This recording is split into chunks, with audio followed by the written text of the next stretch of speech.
Pixel art might seem simple at first glance, but don't be fooled. These games go deep. They're brutal, emotional, and absolutely gorgeous. From cursed castles to quiet villages, from dark magic to royal drama, we're diving into 15 of the best medieval fantasy pixel art games ever made, packed with story, strategy, and atmosphere in every frame. If you love retro style with modern depth, this list is for you. Let's get into it. Hero's Hour moves fast. Like, really fast. It's a turn-based overworld game with real-time battles.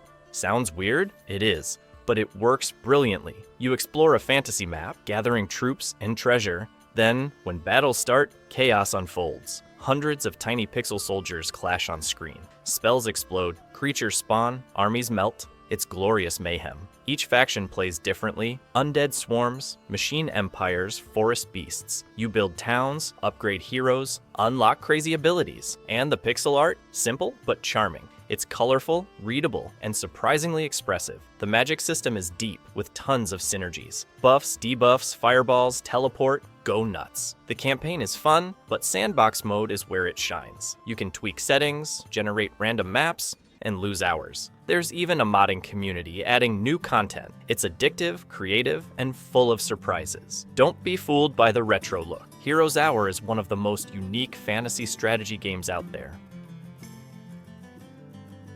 Kynseed is whimsical, weird, and wonderfully British. Made by ex-Fable devs, it blends life sim with fairy tale RPG. You run a shop, grow a family, and explore a magical countryside. But here's the twist. You age, and so does everyone else. You eventually die, and your child takes your place. This generational gameplay adds weight to every decision. The world is rich with lore, hidden secrets, and oddball humor. Talk to sentient trees, fight pumpkin monsters, brew magical jam. There's farming, mining, fishing, alchemy, and a huge sandbox. The pixel art is lush and colorful, with painterly lighting. Time of day and seasons change everything. And the music? Calm, mystical, and slightly melancholy. Each villager has their own likes, dislikes, and schedule. You can date, marry, and build relationships, or make enemies. Choices matter, but not in a stressful way. It's slow-paced, but rewarding, like a bedtime story with depth. There's darkness too. Ancient curses, hidden evils, moral choices, but it always feels personal and poetic. Kynseed is a living storybook, one you shape over generations.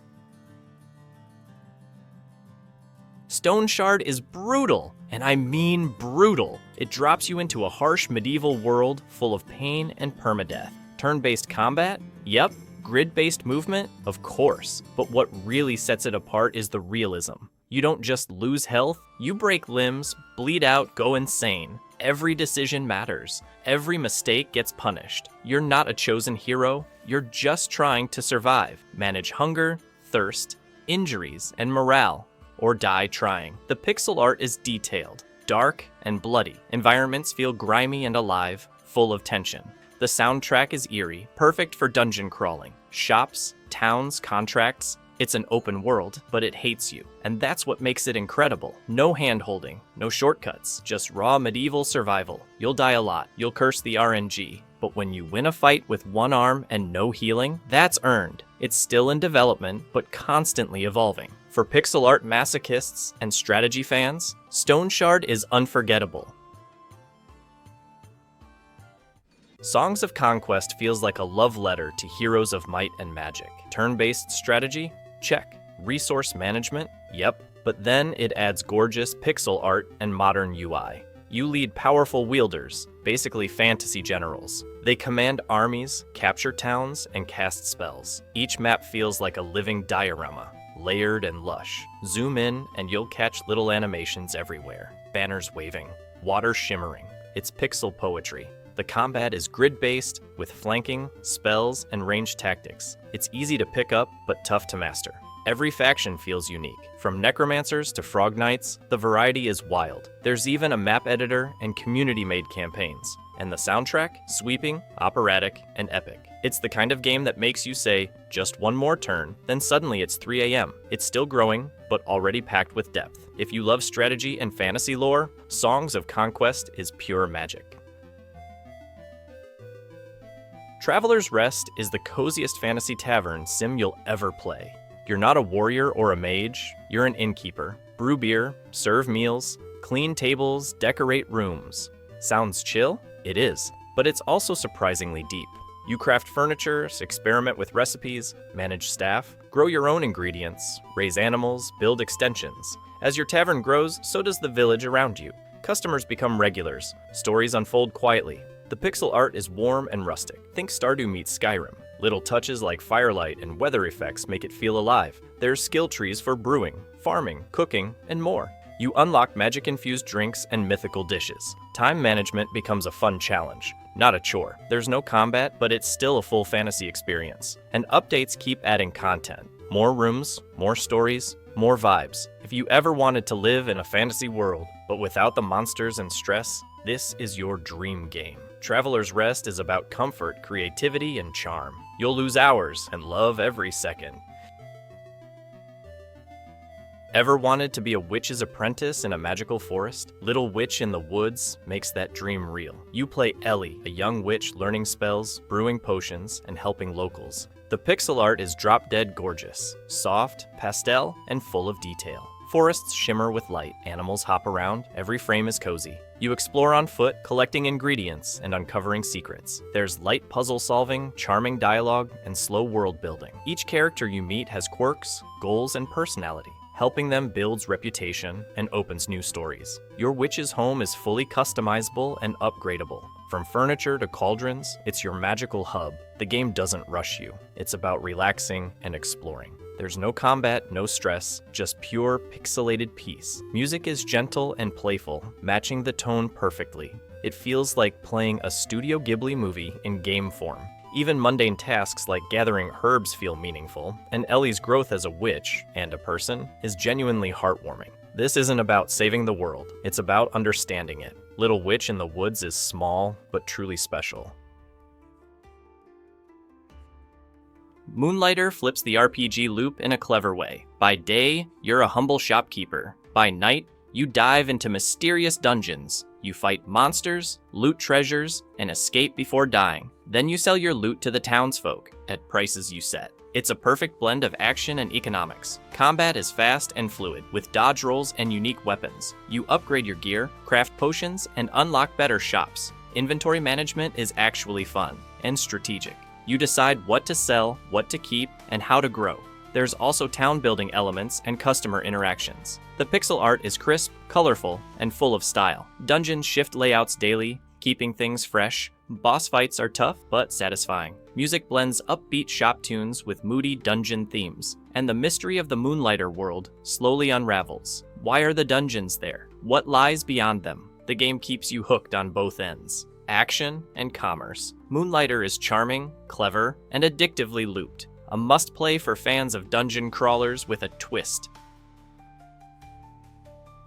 This one's dark, brutal, and absolutely beautiful. Afterlife is a side-scrolling action RPG with heavy Souls-like inspiration. You play as a soldier brought back from the dead by Death himself. Your mission? Cleanse a cursed world and uncover your past. Combat is weighty and skill-based. You choose a class, build stats, and time your attacks carefully. Every enemy feels dangerous. Every boss is a test. There are massive areas to explore, full of secrets and shortcuts, and you will die a lot. But each run teaches you something. You unlock new abilities, weapons, and traversal tools. The pixel art is gothic and gorgeous. Huge bosses, eerie ruins, cutscenes, and voice acting deepen the story and emotion. It's not just about difficulty, it's about identity, purpose, loss. Afterlife expands the original game massively. New maps, upgrades, quality of life features. It's the definitive version. If you want challenge and story, this one delivers both. Death's Gambit, Afterlife is intense, emotional, and unforgettable. Not for the faint of heart, but perfect for dark fantasy fans.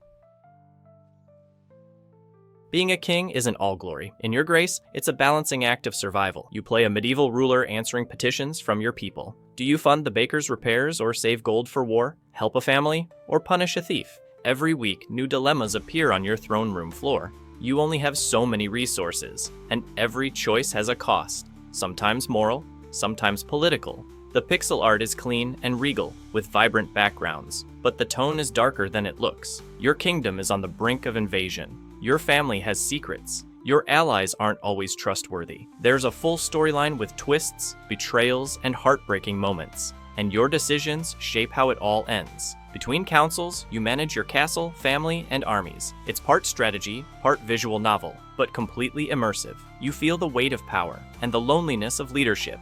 If you like tough choices and medieval drama, yes, Your Grace is one of the most unique indies around. All hail pixelated royalty. This one's different. You're not the hero, you're the god. Literally. WorldBox gives you a pixel world and says, do whatever you want. Drop humans, elves, orcs. Let them build kingdoms. Then, strike them with lightning, summon dragons, start plagues, open a portal to hell, or just sit back and watch civilizations grow. Every AI kingdom develops on its own. War, diplomacy, rebellion. They fight, expand, betray, and worship you. You can reward their faith or smite them instantly. The pixel visuals are colorful and full of chaos. Volcanoes erupt, meteors hit, zombies spread, and the world remembers everything, from rulers to battles. There's no goal, no mission, just endless sandbox fun. You can test ideas, recreate history, or invent total madness. The tools are simple, the outcomes are insane, and watching empires rise and fall, weirdly addictive. It's less game and more God playground. But WorldBox proves one thing. Sometimes the best RPG is the one where you play God. Minimalist, mysterious, and mesmerizing. Kingdom 2 Crowns is a side-scrolling strategy game. You ride a horse, drop coins, build an empire, that's it. But also, that's everything. The gameplay is deceptively simple. You collect money, recruit peasants, assign jobs, and expand. But every night, the monsters come. They try to destroy everything. And if they get your crown, game over. The pixel art is absolutely stunning. Lush forests, icy realms, haunted lands, each biome feels alive. The lighting and particle effects are top tier, and the soundtrack is calming until it's terrifying. It's all about momentum. Push too far, too fast, you fall. Wait too long, you get overwhelmed. Co-op mode lets two monarchs rule together, and new campaigns add ninjas, samurai, and Egyptian flair. No combat button, no dialogues, just vibe and survive. Kingdom 2 Crowns is a quiet masterpiece. Boss Rush meets pixel brutality. Eldest Souls is a top-down action game with no filler, no mobs, no fetch quests, just bosses, big ones. You play a lone warrior with one mission, take down the old gods. Combat is fast, punishing, and ultra tight. Every fight is a test of skill, patience, and strategy. You have a great sword and a few key powers. Dash, strike, parry, make it count. The art is sharp and dark, full of glowing ruins and corrupted temples. Each god is a spectacle, huge, grotesque, and aggressive. Defeating them grants new abilities to mix and customize. You build a unique combat style, no wrong answers. There's lore scattered across the world, fragments of a fallen civilization, waiting to be pieced together. And while short, it's all killer, no filler. Every moment matters. If you love challenge and precision over fluff, Eldest Souls delivers pixel action at its rawest. Arietta of Spirits is a top-down action RPG with Zelda vibes. You play as Arietta, a girl visiting her late grandmother's cabin. But soon, she starts seeing ghosts and talking to spirits. The story is emotional and surprisingly mature. It deals with grief, memory, and healing, but never feels heavy. Combat is simple and satisfying. You dodge, slash, and use spirit powers in tight arenas. Boss fights are well designed and push you to adapt. The pixel art is vibrant, clean, and full of charm. Forests, caves, haunted ruins, every area pops with color. There's no grinding, no padding, just a focused, story-driven experience. The soundtrack is gentle, sometimes eerie, always fitting. It's the kind of game you can finish in a weekend, but remember for years. And for fans of classic action RPGs, this one hits the nostalgic nerve. Short games can be special too, and Arietta of Spirits proves it with style. The Last Spell is a brutal, turn-based tactics game. By day, you rebuild a ruined town. By night, you face massive waves of undead. The combat is tactical, crunchy, and oh so satisfying. You place units, build barricades, cast spells, then pray they hold. The pixel visuals are gritty and explosive. Lighting effects and spell animations look incredible in motion. There are dozens of weapons, each with its own moveset. Roguelike mechanics keep every run different. Your heroes level up, mutate, and sometimes die, but the stakes make every turn tense. The soundtrack slaps, Synth metal meets apocalypse, and the story hints at a deeper lore beneath the chaos. No hand-holding, no easy wins, but if you like challenge, this one's addictive. You'll say, just one more night until it's morning. The last spell is War, pixelated. Stardew Valley, but make it dead.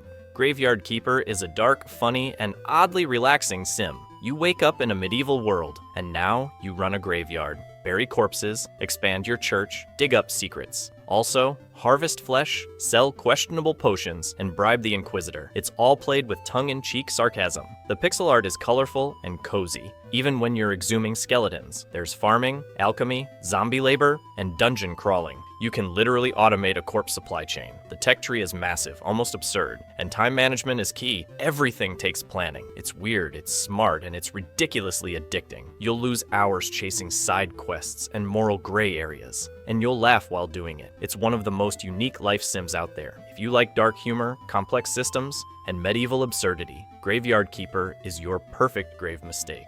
Don't let the title fool you. This one's got life.